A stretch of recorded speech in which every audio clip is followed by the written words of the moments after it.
አርሶ አደር ዲንዳሞ ዲጋሞ ኑሮን ለማሸነፍ በወጣትነት እድሜያቸው የኦሞ ወንዝ በእግር ተሻግረው የንግድ ሥራ መጀመራቸውንና ከባለቤታቸው ወይዘሮ ሙሉነሽ በርገኖ ጋር ትዳር ከመሰረቱ ወዲህ በአንድ ጥማድ በሬ የግብርና ሥራ መጀመራቸውን አውስተዋል። አርሶ አደሮቹ የቤተሰባቸውን ጠንካራ የሥራ ባህል ለማስቀጠል የዘውትር ህልማቸው የሆነውን ባህላዊ የከብቶች መቶ ቆጠራ ወይም ለልጥቤ ስርዓት ለማሳካት በእንስሳት እርባታም በሰብል ልማትና በሌሎች የግብርና ልማት ስራዎች መጠነ ሰፊ ርብርብ ማድረጋቸውን ተናግረዋል።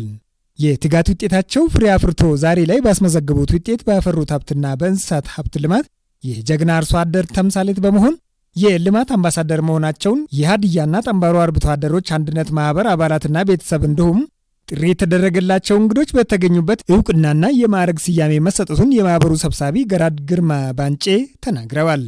የጠንባሮ ብሔረሰብ ባህላዊ የከብቶች መቶ ቆጠራ የህዝብ ለህዝብ ትስስር ለማጠናከርና አንድነትን ለማስፈን ከፍተኛ አስተዋጽኦ እንደሚያበረክት ከማህበሩ አባላት መካከል ሀጌ ገራድ ታርቀኝ ቦጋልና ገራድ አበበሻሜቦ ተናግረዋል። ይሄ ባይል ነው፣ ወግ ነው፣ ወጉን ማሳደግ ነው። ማንም የተኛውን ቤድ ወጉን፣ ስርዓቱን፣ ባይሉን ያ ህገ መንግስቱን ስለሚደግፍ ከብት ያረባ ሰው የራሱ ብቻ አይደለም ህብረተሰቡን ተጠቃሚ ያደርጋል። ህብረተሰቡን ደካማ ህብረተሰቡን ተጠቃሚ ያደርጋል። በሬ ለሌለው በሬ ይሰጣል፣ አርሶ ይጠቀማል።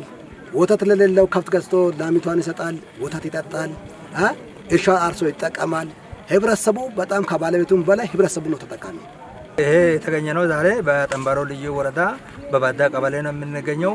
በዚህ አካባቢ እንዲህ ያለው እንሰት አለ ብለን አልገመተንም። ለኛ እንዶ ትልቅ ትምህርት ይሆናል ብዬ ነው እያሰቡ ያለው። ለእኔ እንኳን ትምህርት ይሆናል ብዬ ነው ያሰብኩት። እንዲህ ነው ወይ ሰው ያለው እንዲህ ነው እንደ ያደረው ብለን በጣም ጥሩ ሁኔታ ነው ያየ ነው። ያው እናንተ ምስክሮች ናቸው ያያችሁ ሰዎች።